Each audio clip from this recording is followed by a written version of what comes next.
Hello and welcome to another episode of Encounter. Today we receive on our set Dr. Malay Mishra, who has served in Mauritius at the Indian High Commissioner between 1984 and 1988 as the second secretary at the Indian High Commission in Mauritius. And also he has served in many other countries in the diplomatic field.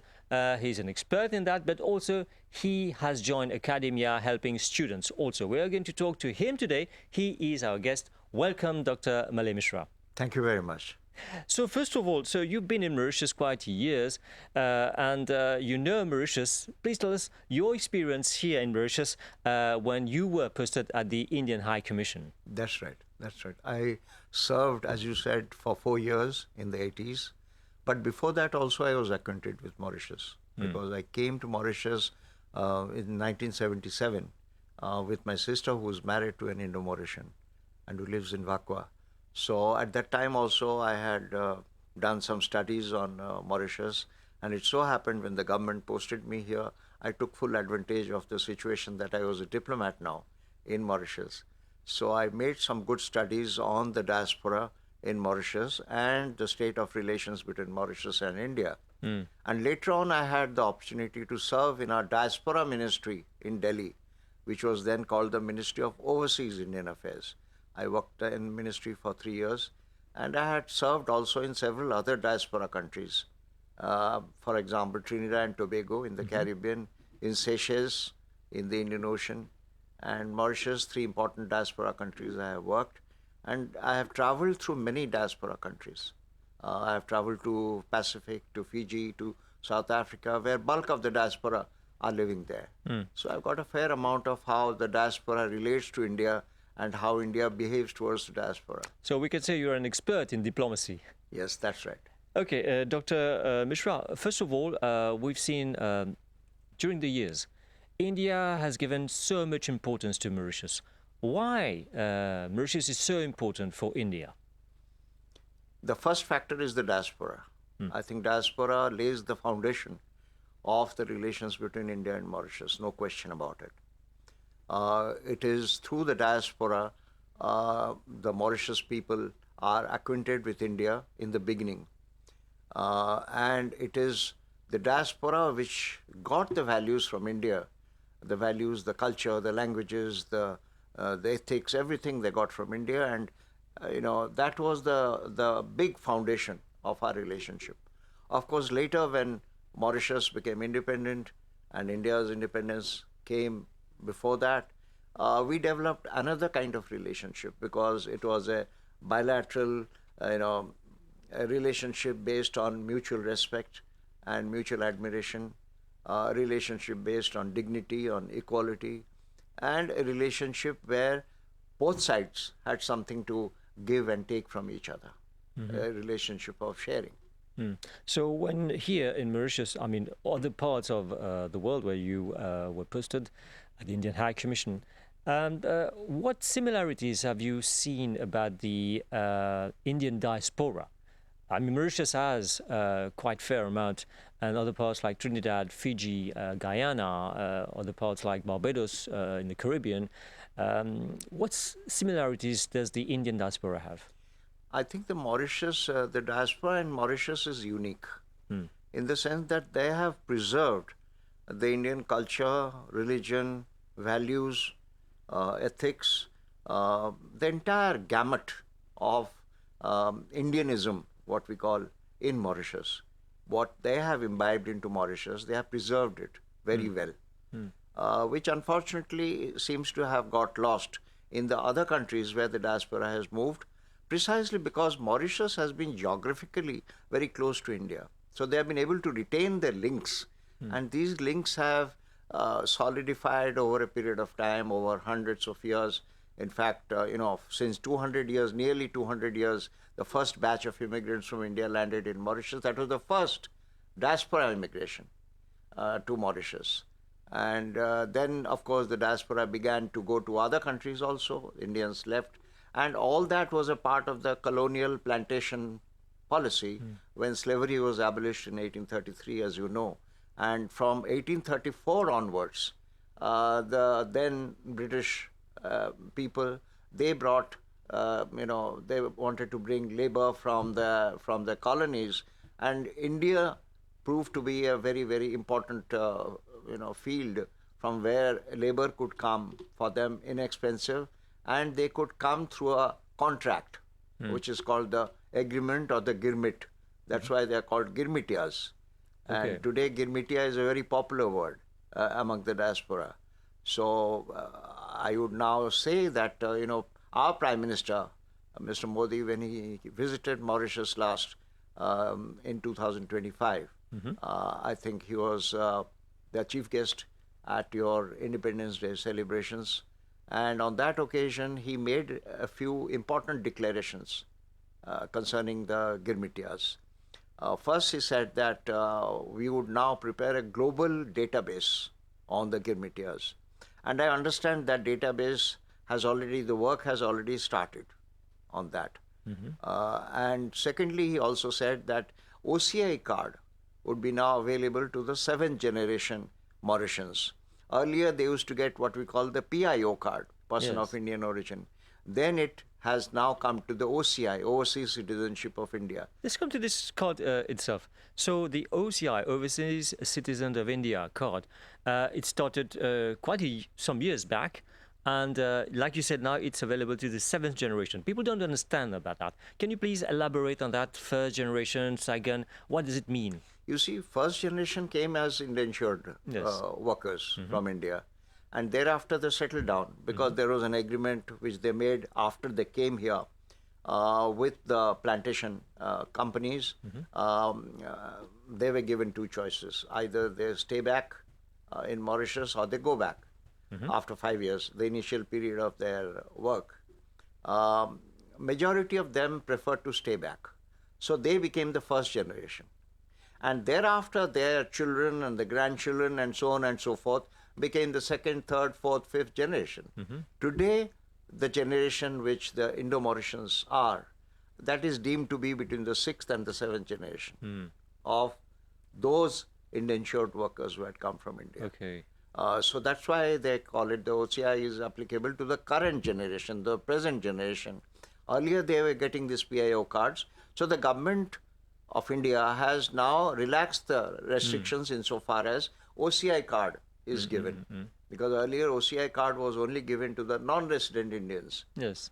who had the citizenship of India. Yeah. Now the PIO card came in, where given to people who were not citizens of India, but who descended from India, Yes. who Okay. came from India.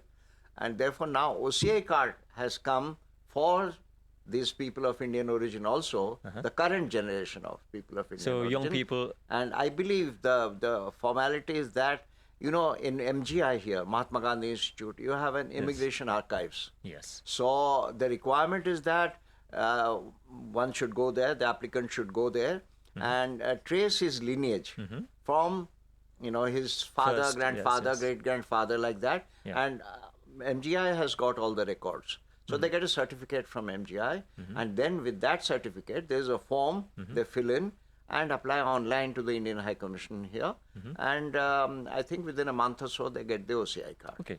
So what does the OCI card mean? Is it a passport? Is it like some card you can travel freely, or you can go and live there as you want? What does it mean? It is a kind of a green card. Okay. Yeah, you can travel freely, Yeah. and you can travel freely for life. Okay. Earlier, the PIO card was valid for 5 years, and it had to be extended every 5 years.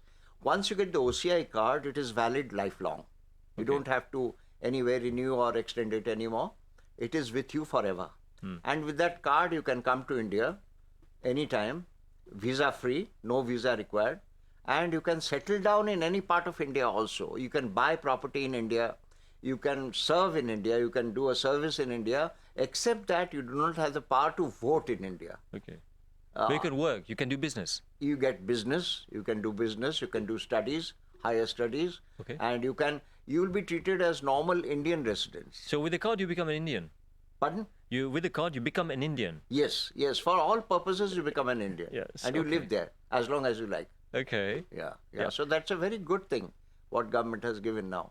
But is it also part of a strategy? I mean, to bring the diaspora back to India. I mean, share the knowledge, share the experience. and also invest. Yes, Is of it part course. of that strategy? Yes, that's right. India wants to deepen its relationship with the diaspora. That is for sure. And how to deepen that relationship depends on both sides, from the government of India side as well as from the diaspora side. While I was there in the Ministry of Overseas Indian Affairs, I have felt that the diaspora has a great longing to be in India and to come of some or the other use, both for itself as well as for India. So there is a mutual give and take relationship, and I would say it is kind of a filial relationship. It's Yes. a kind of a family relationship, I would say. So Mauritius shares exactly that kind of relationship. It is a legacy relation. You have come down over the last 200 years, and during the colonial days, when there was restriction on travel itself, and the Indian society was not that open at the time. These people came braving so many challenges, and they lived here, and they owned this land, and they flourished in this land, and brought this land so much of prosperity, which you see now. Dr. Malay Mishra, first of all, going to India, like I said, you get the OCI card. Now, today, India is one of the superpowers in the world. It is viewed as a large economic powerhouse, and it is attracting investors not only from the Indian diaspora but from other parts of the world, America, Europe, and other parts of the world. And what would a Mauritian get by coming there is, like, India is a big, like, huge ocean. Are there any desks that could help the people going there? Is there a special desk in, like you said, formerly there was this overseas ministry, Indian Affairs, of Indian Affairs. Now it's part of the external affairs. Is there some kind of desk where you can get, all the help, all the information you need to go there? Yes. When the Prime Minister came last year, the relationship between Mauritius and India was elevated to a strategic partnership. And I recall Prime Minister Modi's words that Mauritius is a natural partner for us. And he said that this relationship is unparalleled. The joint statement mentioned that the relationship which India shares with Mauritius does not have a parallel. He said that we are not only natural partners, but we are family. So that, I think, enshrines how India feels towards Mauritius. And, we have given our best kind of facilities and cooperation to Mauritius through the years. After Mauritius independence, a lot of things have happened. And I see here, I came to Mauritius after 3 years. And within this time, I have seen so much of development happening in Mauritius. And the metro system has come in place. There are many institutions which have developed. The entire Eben area, which is now a corporate hub, that has also come up so well. And besides, there are so many institutions. For example, the Rajiv Gandhi Science Center has come up. You have the Rosebell Hospital, and recently our External Affairs Minister was here. There was a renal transplant center which was brought into Rosebell Hospital, Rajiv Gandhi Hospital. And I think all these have brought in a kind of special links between Mauritius and India.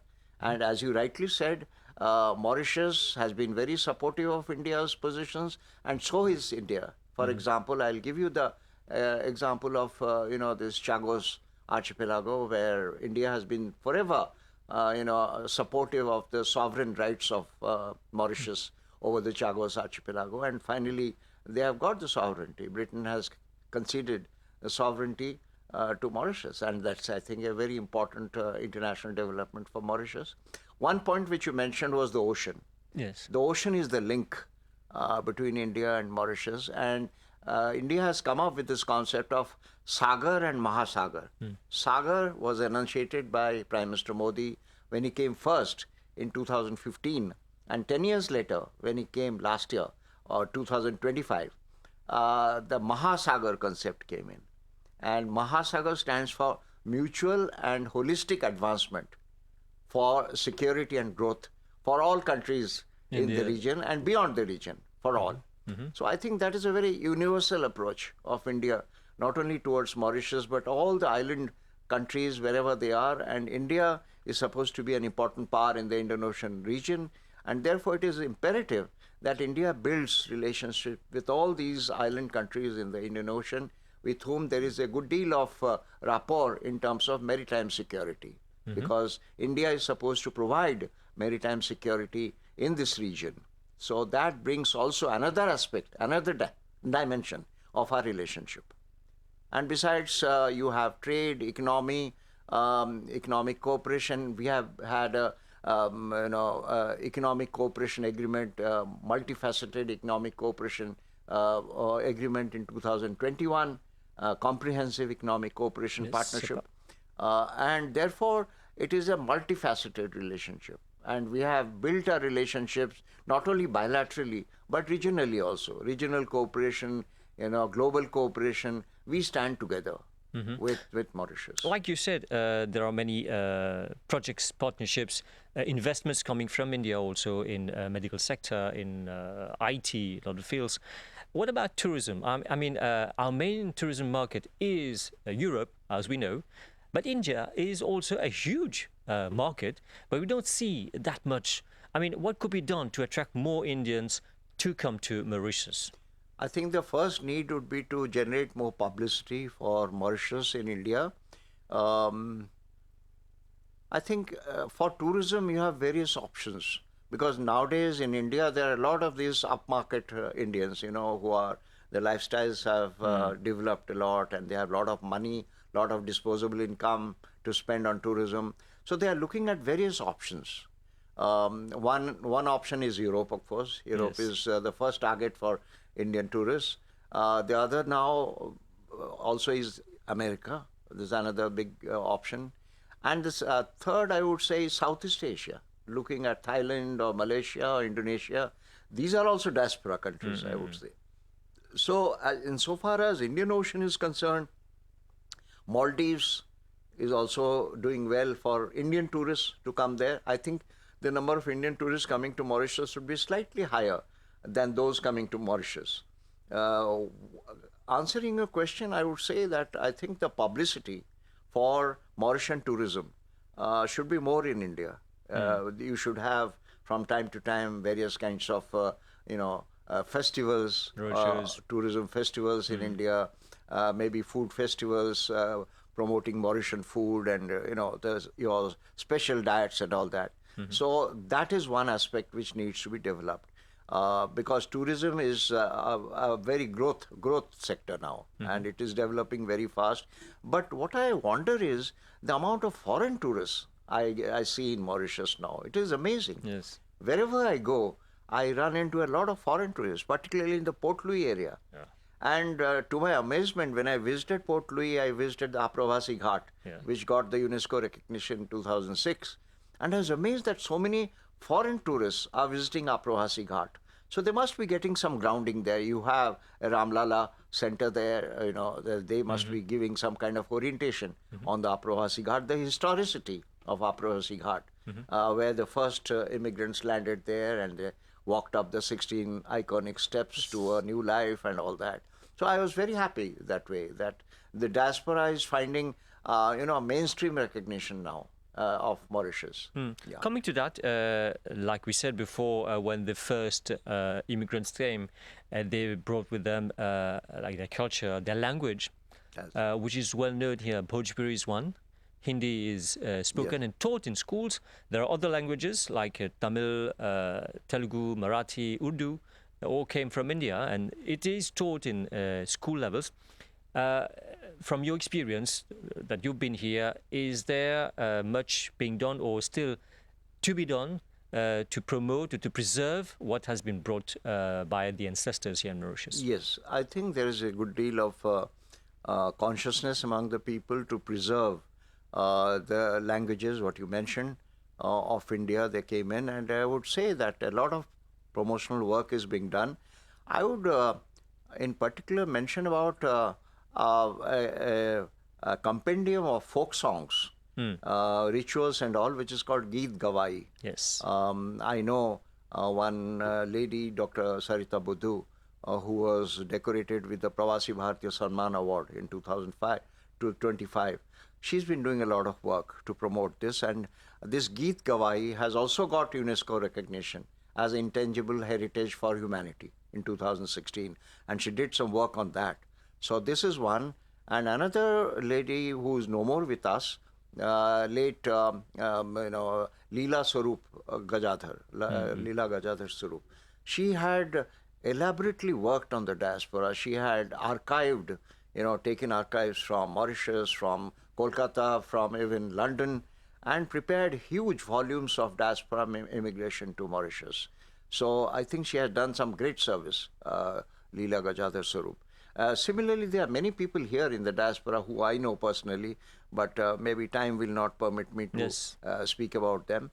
But they are doing a lot of work in preserving the language, the linguistic, heritage what you got, and even there is constant, I would say, interaction between Indian institutions and Mauritians who visit India and to speak about, how the languages have been kept alive, Indian Yes, languages yes. in Mauritius. So this is, I think, to the great credit of Mauritius and Mauritian people here. So, Dr. Malay Mishra, you're also a philanthropist as you mentor students who try to seek high avenues in their life to develop their intellectual outreach. So, please tell us a little bit about that also, your philanthropist role to help students develop themselves in life. You mean the intellectual life Yes. of Mauritius? Yeah. Yeah, I think you have a good deal of, the elites of Mauritius are, what I had mentioned, what I had seen during my previous term in Mauritius. In fact, I was representing at the time the High Commission in the Mahatma Gandhi Institute board. And I had seen a good deal of intellectuals from among Mauritian people who had a thorough knowledge about India and Indian customs, traditions, religions, languages, and all. And there has been a good mix between Indian intellectuals and Mauritian intellectuals. There has been always a kind of a cross currents of intellectual, growth. I would say intellectual, dialogue between our two, countries, and I think that has helped a great deal in fomenting a kind of a intellectual, climate here among the institutions. Rajiv Gandhi Center, Science Center, is a great institution for promoting science and technology. I think the young generation of Mauritius, they are veering more towards ICT, towards Yes. STEM, and there's a great, interest in them in learning STEM and other technical courses, artificial intelligence, for example, learning all that. And I think they are preparing themselves to go into the, in the global market today. And I see a great deal of this upwardly mobile, young generation of Mauritians who are, wanting to go out to the world and explore the world. Dr. Mishra, so thank you very much for sharing all what you had seen, what you have experienced, and what you know about Mauritius, and also this Indian diaspora in the world and India. And one last question I would ask you before you leave. And how do you see Mauritius, this relation between Mauritius and India for the next, let's say, 10 years? In 10 years. Yes. I think the relationship will develop far more and much more. It will be more solid. It will be more comprehensive. It will be more all-encompassing, and it will generate much more of friendship and solidarity between the Indian people and the Mauritian people. I think in the long run, we have, both our countries have a bright future ahead. I must here mention that one of your groupings here called GOPIO, which is a part of your diaspora representation, they have projected diaspora in Mauritius very well in India, and they could be a bridgehead, I feel, between India and Mauritius. And there is one Kolkata Diaspora Memorial, which is there in Kolkata, which was inaugurated in 2011, which was basically an enterprise, worked by the GOPIO people, international. So I think that also is going to be, people are working towards it to get recognition of UNESCO for that diaspora memorial in Kolkata. And once that comes in, I think our relations will be much more solid, because India will be the main site of diaspora embarkation to many countries, and all these other countries could be linked to India in various ways. And once you have the primary linkage, then other links will also follow. I think that will give a very good comprehensive picture of India and all these countries who have also been a part of India once upon a time, but now they are developing their own Identity. systems, their own institutions. They are developing their own development paths. Also, they are following in different ways. So I think the future is very bright for all of us. So this is what we're going to see in the 10 years, like you said, Dr. Mishra. So thank you very much for coming here in this set of Encounter. Dear viewers, thank you for watching. Thank you very much. Thank you. We'll see you next time. Goodbye.